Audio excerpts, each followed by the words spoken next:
Hi, and welcome to the Bad Moon Cafe YouTube channel. I'm Steve. And I'm Sean. And today we are going to be talking to you about Flesh and Blood. And we're going to be giving you an overview of the heroes in Flesh and Blood, their playstyles and what you can expect by playing these heroes. So whether you're new or looking to change your class or hero, hopefully this series will help you pick a new hero and class, or to get your first hero and class into the game and welcome and to the world of Wraith. That'll do. Cool. So this is the assassin class from Flesh and Blood. Currently has one hero, but with more to come in the future. We have Arakni. Important keywords. Well, we have contract. Contract, we've got stealth coming up, which we'll do a video in Outsiders for you all. Contract is an important keyword for Assassin. It allows you to banish the top card of your opponent's deck, which is to put it out of play completely.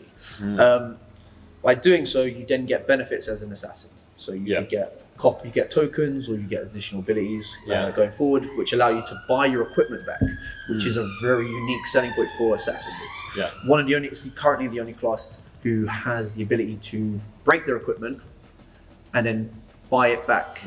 And so very much good reoccurrence, which is quite funny because Assassin has reoccurrence with its equipment, but it's constantly trying to get rid of your opponent's deck. So, it's playstyle. I guess it's trying to just keep stripping all the good cards out of your opponent's deck, right? Yes. Like your opponent doesn't want to see their key cards, going into their banish zone.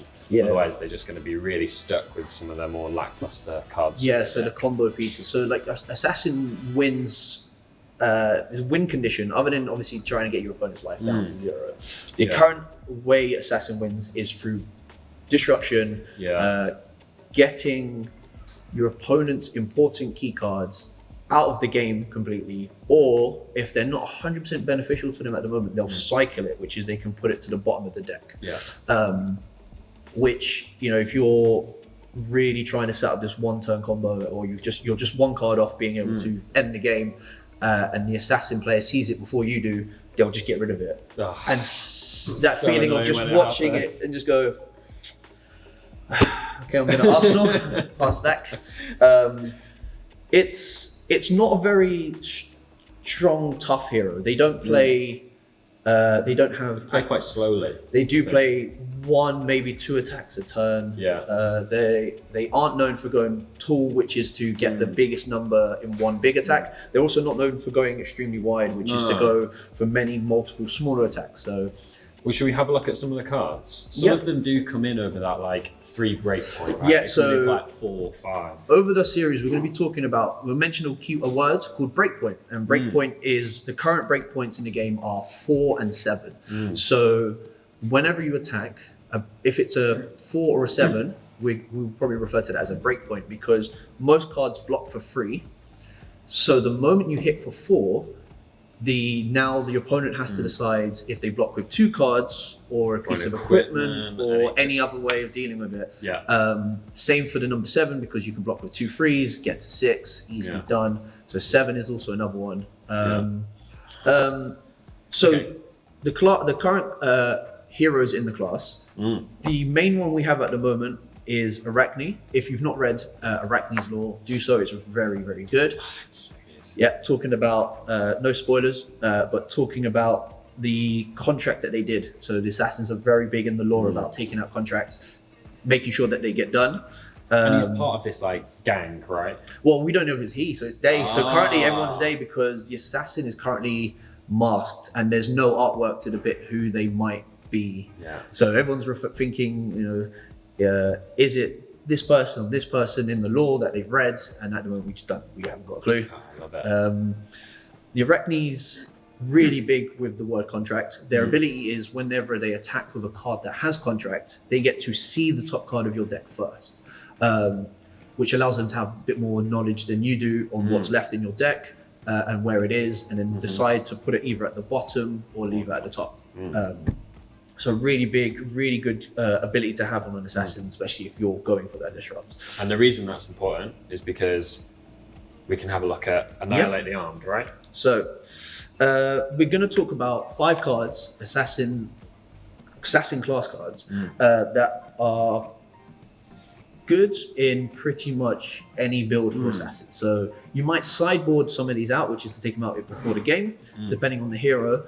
But as an overall, if you were to actually leave these in your deck against certain heroes, it wouldn't be that detrimental. So Annihilate the Armed. For 5. For 1 for 5, which is good ratio, still pretty good ratio. Yeah.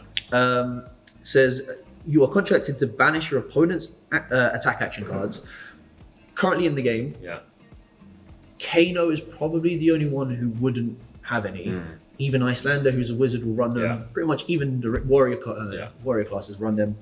This is just good across the board because it's also 1 for 5 is 1 for 5 is good as Blocks a break for 3. Yeah, and there's a good chance your opponent will have attack actions. So has a really good success rate of finding one, which is more important. It's not just banishing, it's actually finding one. It's like there will be one at the top.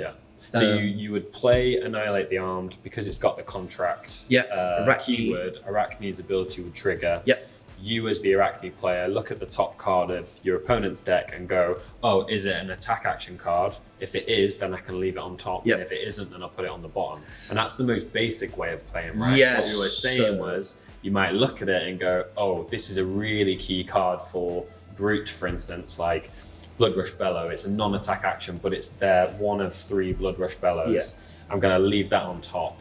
And now this is coming in for 5, and if it hits, then that card then goes into the banished zone. So sometimes for Assassin, it's not always about completing your contract. It's about trying to force your opponent to overblock or to just think, oh, I don't need another attack action. I've got one in hand. I've got some good stuff coming up. I don't really care. And then actually, it wasn't. Even though you don't fulfill your contract, you still banish it because you hit. And you take out an important piece. And the other bonus as well is you get a silver token. So if you complete a contract, you get a silver token, which you then use at the beginning of your turn to buy back some of your key equipment. Buy back your equipment.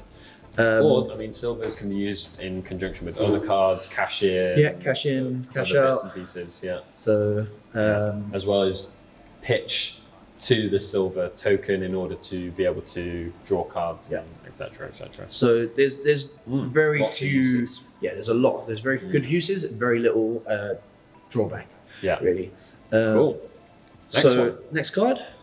So cut to the chase. So this is a assassin attack reaction, costs 0, and it pumps your assassin attack action card with contract for +3 power.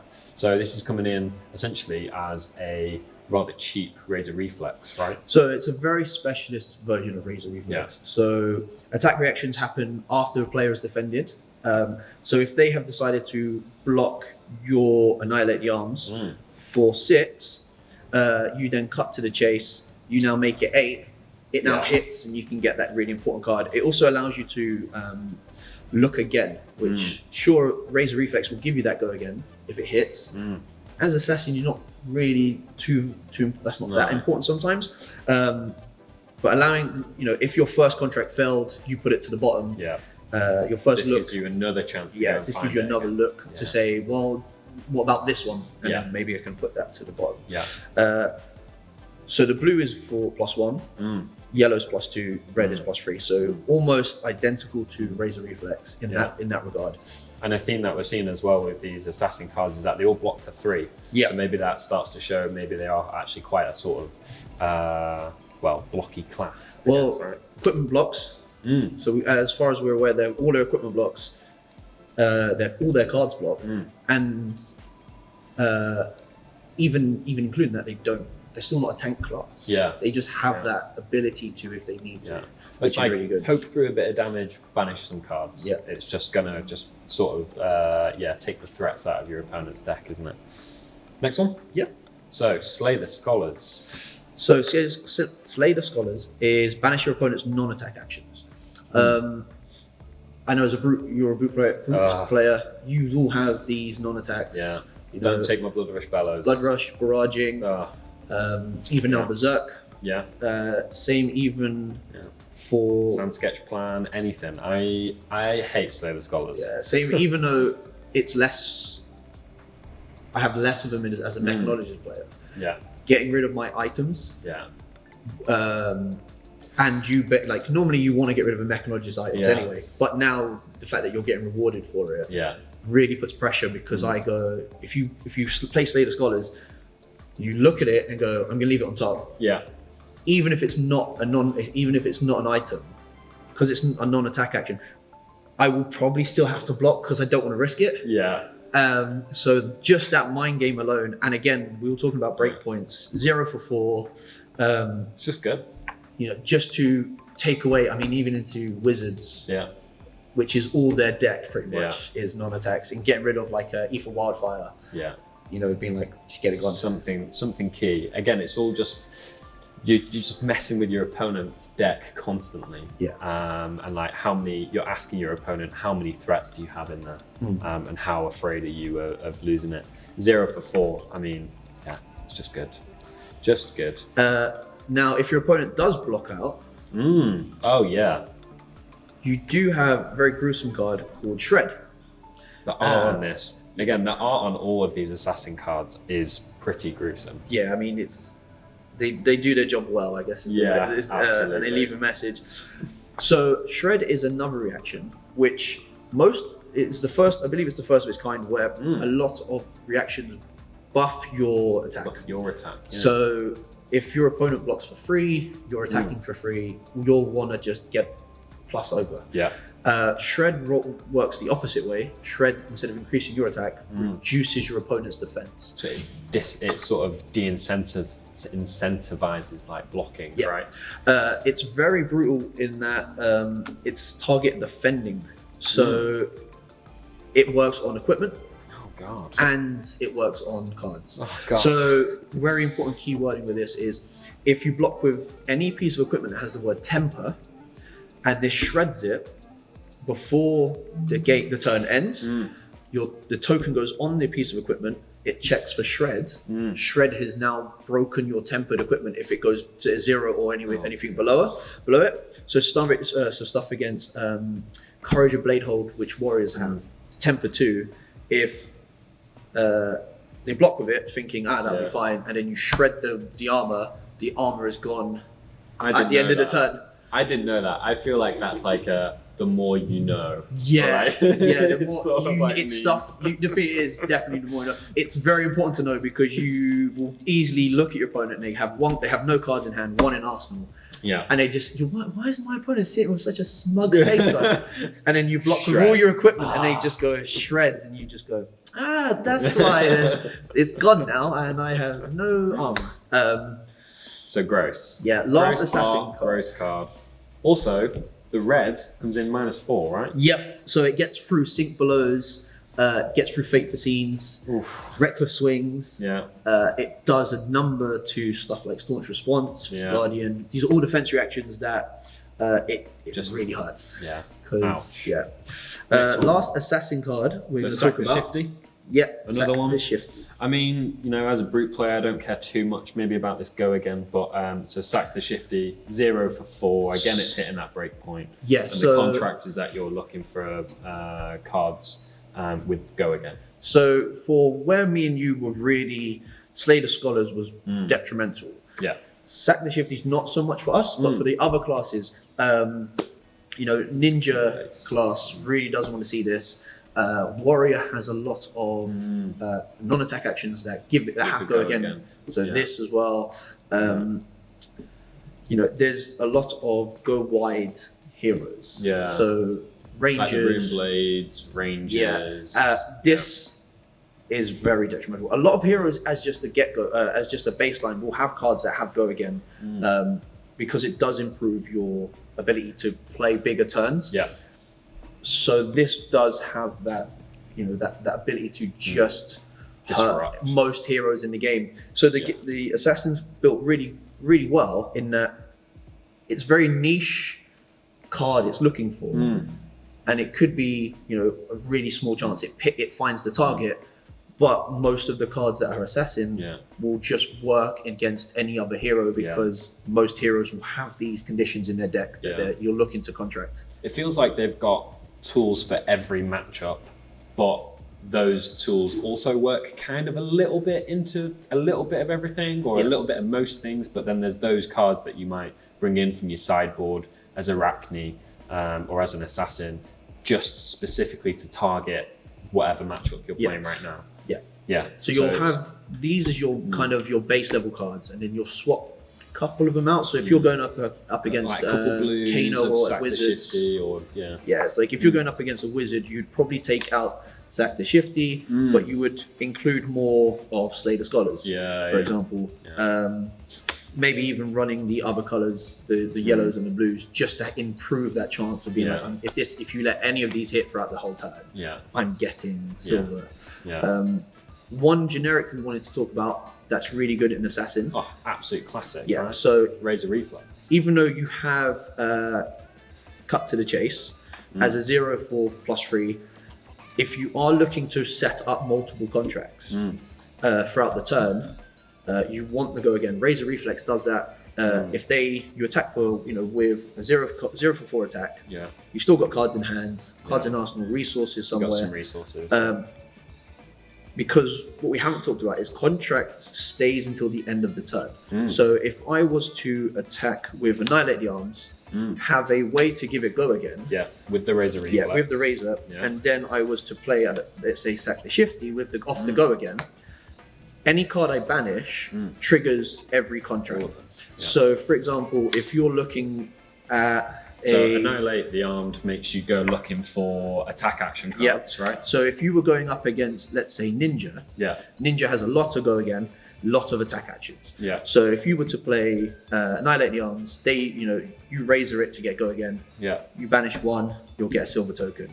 Off your go again, you play Sack the Shifty. You can have a look again at your opponents. If it's an attack action with go again, when you banish it, you'll complete Sack the Shifty, but you'll also complete Annihilate the Arms again. Because it's as many times. Because that contract is still running across the combat chain, right? So you then have completed this contract and you've completed Annihilate the Armed again. So the wider that, or the more attacks that Assassin's able to put through, the more likely they are to be able to get the silver contracts. or complete the contracts. So there's ways. Scary. Yeah, it's not a case of I've completed this contract. It goes. I've completed this contract, but I can do it again. Do you it's like those early games in an RPG when you're playing and you're trying to level up. And you take out the same. You take out the same contract. You take out the same mission over and over to get all the resources you need. It's the same. But amazing. Well, that wraps up Assassin. Hopefully we will have one in a couple more months that we can talk about. But it's a really interesting class. Oh, it's a great class. Fantastic. And there's going to be more cards coming out in support of Assassin soon as well. Thank you for watching. Hopefully you enjoyed. So like and subscribe if you did. And let us know in the comments below if you enjoyed this video, particularly if this class or any of the heroes that we spoke about resonate with you, and if you have any stories from playing with or against this class. Also, every Monday, 7 p.m. kickoff, we do our armories at Bad Moon. So come down and play if you want to be part of the London community, or if you're just in London on the day, bring a deck and sign up at the till, and we will kick off at 7 p.m. every Monday. Enjoy!